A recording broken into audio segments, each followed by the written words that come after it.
All right, let's jump right into this deep dive. You know how it works? We dig through a ton of information so you don't have to. And today, we're serving up a heaping helping of some pretty significant topics with that same blend of analysis, critical thinking, and, good old common sense, which, by the way, if you haven't already, you should check out the YouTuber Juan Creo and his channel. Couldn't agree more. His approach is spot on. Yeah, so today we're bringing you the key takeaways and maybe even some surprising insights from all the sources we've sifted through just for you. Exactly. We'll make sure that by the time we're finished with this deep dive, you've got a firm grasp of the most crucial points. Awesome. So let's get down to business. First up, we're going to dive into a YouTube video by Alan Barroso Clips titled, Ayuso Insults the 7291 Victims and Feijó Impotent Against Mazan Key Barroso, #118. Quite a straightforward title, wouldn't you say? Yeah, pretty much lays it all out there right in the title. It does. It does. So Barroso is tackling a bunch of current political hot potatoes here. We've got the controversy surrounding Isabel Díaz Ayuso's statements about the number of deaths in Madrid's nursing homes during the pandemic and the documentary that's challenging her narrative. Then there's the dismissal of the case against Ada Colau, the sticky situation of Carlos Mazón in Valencia after a judicial ruling, and the dismissal of the complaint against Lala Chus and Broncano. And we'll even touch upon Pedro Sanchez's meeting regarding the increase in military spending, plus a little shout-out to some historical figures like Nicola Bucarin, Breonna Taylor, and Donella Meadows. Wow, that's quite a range of subjects all packed into one video. Yeah, Barroso doesn't shy away from covering a lot of ground. So where should we start? Well, let's kick things off with what seems to be generating the most buzz. The whole controversy surrounding Isabel Díaz Ayuso and the number of deaths in Madrid's nursing homes during the pandemic. Right, so according to Barroso, Ayuso's been claiming that the initial figure of 291 deaths was incorrect, and that the real number is closer to 4,100. This has obviously stirred up a whole lot of criticism. Yeah, and a lot of that criticism is centered around the idea that reducing the figure is an attempt to downplay a tragedy that had such a profound human impact. It does make you wonder how we should interpret these revisions of figures, especially in the context of such a serious crisis. Absolutely. And on top of that, there's the issue of those so-called protocols of shame, which allegedly prevented the transfer of elderly residents to public hospitals unless they had private insurance. Right. Barroso even brings up some of Ayuso's past statements that sparked quite a bit of controversy, like her infamous comment, "they were gonna die anyway," or when she referred to the issue in the Assembly of Madrid as the same old crap. These were words that obviously deeply affected the families of the victims. It's completely understandable why those words would cause so much pain and outrage, especially considering the immense grief these families were going through. So at this point, a documentary pops up. It aired on public television, Law 2, and Channel 24 Hours, titled The 700 and 291 Victims. And what Barroso emphasizes here is that this figure isn't some made-up number. It was actually provided by Ayuso's own government in response to a journalist's question. Fascinating how revisiting past records can shift the narrative. Right. Yeah, it really highlights how official information can be reinterpreted or even challenged over time. Absolutely. So now we have this documentary claiming one thing and Ayuso seemingly refuting it. It looks like she's trying to present her own perspective on the events through a video. Has she actually addressed the documentary directly? Well, not explicitly, but in the excerpts that Barroso analyzes, Ayuso acknowledges the pandemic's impact but seems to downplay the specific responsibility for what happened in nursing homes. She mentions the passing of many residents without their families present, but leaves out the core criticism, that so many died alone and without adequate medical care because of those protocols. Right. It's not the same to talk about loneliness imposed by a pandemic versus loneliness forced by administrative decisions. Exactly, and it feels like she's presenting only part of the reality without addressing the underlying causes that led to so much suffering. Definitely selective memory at play. And then there's her strategy of pointing fingers at the central government, bringing up the reopening of Barajas Airport and the March 8 demonstrations, while conveniently omitting any mention of the large events organized by her own party around the same time. Classic case of selective political memory. It's something we always have to watch out for when analyzing any political speech. We're seeing how carefully choosing which events to highlight can really shape the perception of a situation. Absolutely. And it's crucial to be aware of this kind of tactic when forming our own opinions. So she also claims that the community of Madrid acted swiftly in closing schools and nursing homes, while painting the Sanchez government as trying to hinder those measures. It's important to remember that those actions were widely debated at the time. There were experts and politicians on both sides of the argument about whether those closures were the right call and if they were done at the right time. Which brings us to the journalist Manuel Rico, formerly of Infalibra, who's the one who obtained the original data on the number of deaths. Rico's explanation is crucial for understanding this whole controversy. The figure of 17,291 is based on a direct count conducted by the Community of Madrid's Department of Social Services. They contacted all 475 nursing homes in the region one by one. So they essentially went through each nursing home individually to get that number. That's right. It was an exercise in transparency by the regional government at the time, but now it seems like they're trying to discredit information they themselves provided. It's really quite a surprising turn of events, and it raises questions about the implications for public trust when official data is later challenged by the very people who generated it. You're right. It makes you wonder how much faith we can put in official figures if they're subject to change based on shifting political narratives. Definitely something to think about. And the reaction for the victims' families must have been one of profound indignation. Absolutely. To make matters worse, Miguel Angel Rodriguez, Ayuso's chief of staff, even went so far as to question the motives of those who were denouncing the situation in the nursing homes. Seriously, adding insult to injury. Yeah, his statements only exacerbated the family's pain instead of offering any sort of comfort or understanding. Terrible. And then Barroso mentions a very disturbing incident that happened in Mostoles during a screening of the documentary. Apparently, the power supply to the cinema was intentionally cut, preventing the audience from watching it. Wow, really? Someone went through all that trouble just to stop people from seeing the documentary. That's what it seems like, which raises serious concerns about freedom of information and attempts to silence dissenting voices. It's a bit unsettling to think that someone would resort to such measures just to control the narrative. It makes you wonder what they're so afraid of. All right, well, let's switch gears for a moment and talk about the case against Ada Colau.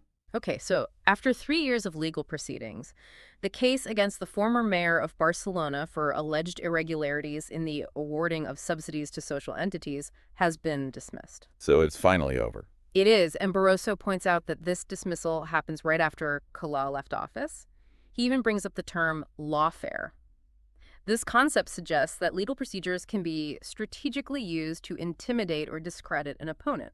So it's like using the legal system as a political weapon. Right, which raises questions about the motivations behind certain legal actions in the political sphere and their potential impact, even if the accusations ultimately prove to be unfounded. Yeah, it's like even if you're cleared of any wrongdoing, the damage to your reputation might already be done. Exactly. And it seems like Colau was at the center of a media storm for quite some time because of this case, only for it to be dismissed in the end. It really makes you think about how the timing of legal proceedings and their impact on public perception can play a role in politics. Absolutely. And it's important to consider these factors when evaluating political figures and the accusations leveled against them. Okay, moving on. The situation regarding Carlos Mazon and the Valencian community seems to be quite delicate after a judicial ruling related to the DNA storm. Yes, the investigating judge in the DNA case has ruled that the Valencian Generalitat led by Mazon was responsible for the delayed alert, and that this delay could have had fatal consequences as 228 people lost their lives. Those are some very serious conclusions, and I imagine the reaction from the media has been quite strong. The newspaper ABC, which has traditionally been close to the People's Party, published a highly critical editorial explicitly calling for Mazon's resignation. There are also reports of internal movements within the PP to find a solution to this situation as they fear it could affect their relationship with Vox and future election results. Makes sense. I mean, a judicial ruling like this can definitely have a direct and significant impact on political stability. It can completely shake things up, especially when it involves such a sensitive issue with tragic consequences. Barroso even draws an interesting parallel to what happened with Francisco Camps back in 2011. He remembers how Mariano Rajoy, the leader of the PP at the time, demanded that Camps choose between dishonor and resignation. So a similar situation where a PP regional leader is facing immense pressure to step down after a controversial judicial ruling. Exactly, and it highlights the internal struggles and power dynamics within political parties, especially when facing public scrutiny and potential damage to their reputation. And it seems there's a consensus within the PP, at least outside of Ayuso's circle, that Mazon should resign. That's what Barroso suggests. He even criticizes Feijóo as apparent inaction, which he argues could be weakening his authority by not taking a clear stance. So it's a tough spot for Feijóo. He has to figure out how to handle this situation without creating further tensions within the party and with Vox, their governing partner. It's a delicate balancing act for sure, and it'll be interesting to see how he navigates this challenge and what implications it might have for the future of the PP. All right, let's completely change gears now and talk about the lawsuit filed against Lala Chus and David Broncano for their humor during the New Year's Eve broadcast. So the organization Abogados Cristianos filed a complaint over their humorous depiction of a religious image during the show. Oh, right. I remember that bit. It was pretty funny. Yeah, well, the judge has dismissed the lawsuit, arguing in favor of freedom of expression in a humorous context. It's good to know that common sense prevailed. It seems a bit absurd that in the 21st century we're still debating the limits of humor. It does raise questions about how far we've really come in terms of accepting different forms of expression. So what exactly was the judge's reasoning for dismissing the case? The judge stated that there was no intention of mockery and emphasized that freedom of expression also protects ideas that might clash, unsettle, or offend. So basically they were just having a laugh and it wasn't meant to be taken seriously. Exactly. And the judge made it clear that religious groups have to tolerate public criticism as long as it doesn't constitute a crime. Which I think is a fair point. Humor and satire are important parts of a free society, even if they sometimes push boundaries. This ruling definitely reinforces the idea that freedom of expression is a cornerstone of our society, and that includes the freedom to poke fun, even at sensitive topics. I'm glad to hear that. To wrap up the topics covered by Barroso, let's briefly discuss Pedro Sanchez's meeting with other political leaders about increasing military spending. So Sanchez met with various leaders to discuss this issue, which is currently being debated at the European level. Is there any consensus on this? It seems he might face some challenges getting support from his left-wing partners, who seem to be more in favor of an approach focused on technological sovereignty and cybersecurity, rather than just boosting spending on conventional weapons. So it's more about where that increased spending goes rather than whether they should increase it at all. Right. It's a matter of priorities and where they see the biggest needs in terms of defense and security. Makes sense. Yeah. And what's the PP's take on all this? Well, it seems their main criticism is focused on what they perceive as unequal treatment regarding the meeting times, rather than the substance of the defense policy itself. So they're more concerned about the optics and protocol rather than the actual policy being discussed. It does seem that way, which is a common political tactic, focusing on the superficial aspects rather than engaging in a substantive debate. Sometimes it feels like the big political debates get bogged down in pretty mundane details. You're not wrong, but hey, that's politics for you. Anyway, that's a pretty good overview of what Barroso covers in his video. A lot to unpack there. Definitely. And we've got even more to dive into. We also took a look at excerpts from the podcast Un Tema al Día by eldiario.es, specifically the episode dedicated to the elections in the Self-Employed Workers Association, ATA, titled Self-Employed Who Vote Out of Love. Another pretty suggestive title, don't you think? Oh, yeah, that definitely piques my curiosity. What's this podcast all about? Well, it centers on the figure of Lorenzo Amor, who's been the president of ATA for over 20 years, and his recent re-election for a new 5-year term. Wow, 20 years. That's a long time to be at the helm. It is. The podcast aims to analyze the legitimacy of his leadership and the peculiarities of the electoral process within this important organization. ATA is a pretty influential player, right? They sit down with the government to negotiate on behalf of the self-employed. They do. Laura Olias, the journalist from eldiario.es who participates in the podcast, explains that ATA presents itself as a defender of the interests of self-employed workers and that it boasts hundreds of thousands of members through various integrated organizations. So their decisions have a significant impact on a large segment of the population. Absolutely. And Lorenzo Amor also holds the vice presidency of the CEOE, which gives him even more influence in the socioeconomic landscape. So it seems like understanding how decisions are made within ATA is pretty crucial. It is. And the podcast raises some serious doubts about the transparency of those elections. Oh, really? What kind of doubts? It's revealed that ATA employees allegedly participated in the vote for Lorenzo Amor's re-election. Wait, so employees were voting for their boss in an organization that claims to represent hundreds of thousands of independent self-employed workers. That's what the podcast alleges, which is pretty surprising to say the least. You'd expect the voters to be the self-employed individuals the organization supposedly represents. Makes you wonder what their reasoning is for allowing employees to vote. Well, ATA acknowledges that some employees did vote, but downplays the number, stating it was around 60 people. So they're not denying it outright. No. They argue that it's perfectly legal and that their statutes allow the General Assembly, which is made up of delegates, to be composed of anyone, whether they're self-employed, employed, unemployed, or retired. Okay, but that doesn't really explain why employees would be voting in an election for an organization that's supposed to represent independent workers. And that's one of the key points the podcast highlights. The delegates are distributed among the self-employed associations integrated into ATA, and the number of delegates each association receives is directly linked to the fees they pay to ATA. So the more money an association pays, the more delegates they get. That sounds a bit problematic in terms of ensuring equal representation. It does. And to make matters even more questionable, the podcast claims that ATA transported their workers from different parts of Spain so they could vote, even chartering trains from Andalusia, where the president of ATA is Rafael Amor Lorenzo's brother. Wait, hold on. Lorenzo's brother is the president of APA in Andalusia. Yep. Family ties run deep, it seems. This raises serious questions about the fairness of the process. If they're bringing in employees and bussing them around to vote, it doesn't exactly inspire confidence in the integrity of the election. You're right. It creates the impression that they're stacking the deck in their favor. And to top it off, the brother of the only candidate was part of the electoral board. As the journalist points out, that definitely raises concerns about the independence and impartiality of the process. It's like the fix was in from the start. And on top of all that, the podcast mentions that several of Lorenzo Amor's relatives are employed by ATA, although the exact number isn't available due to data protection reasons. So it's a bit of a tangled web of family connections within the organization, which adds another layer of suspicion about their transparency and accountability. It does make you wonder about potential conflicts of interest and whether the interests of the family are being prioritized over the interests of the self-employed workers they claim to represent. So we've got employees voting for their boss, a system where financial contributions influence representation, and a family network deeply embedded in the organization. This whole situation seems pretty peculiar, to say the least. The term used in the podcast to describe ATA's management and the influence of the Amor family is cortijo, which basically means farmhouse. But it's used here in a critical sense to imply a kind of feudal system where a few people hold all the power. That's quite a strong image.